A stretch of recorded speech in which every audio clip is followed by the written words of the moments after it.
Колеги скиори и сноубордисти там горе на високото, чуваме ли се? Подкрепихме ли се с горещо винце? Антифриз тук долу на щанда. Има сандвичи, топли напитки, заповядайте. Отново ви напомням, че днес лифтът ще работи до 22:30.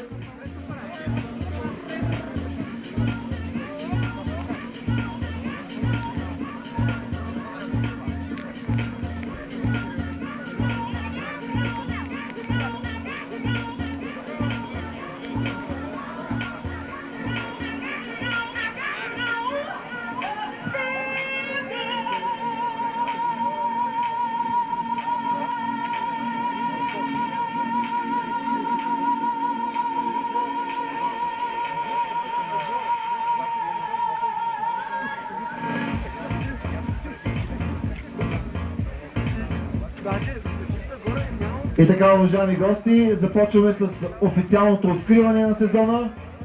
Давам думата на господин Георги Бобев, председател на съвета на Витоша Ски АД, да ви приветства с добре дошли тук на Лането. Здравейте и добре дошли на всички! Тук са, сигурен съм, най-големите фенове на ските в София.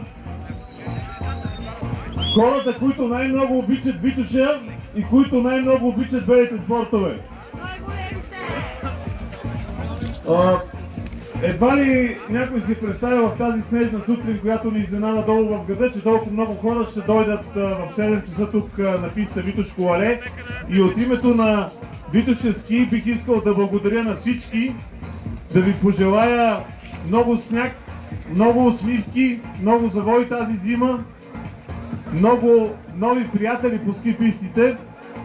Да ви уверя, че ние ще направим всичко възможно, за да се чувствате вие комфортно и да практикувате любимите си спортове.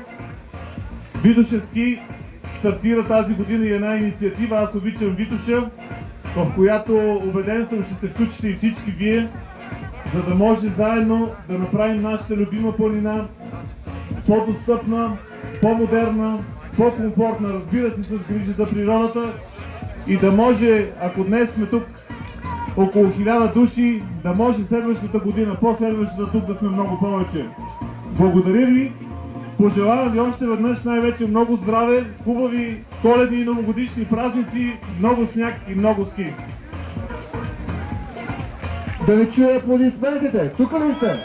И с ръкавици се чува. Така. Има ли тук скиори, сноубордисти, купунчи? Оп. Така.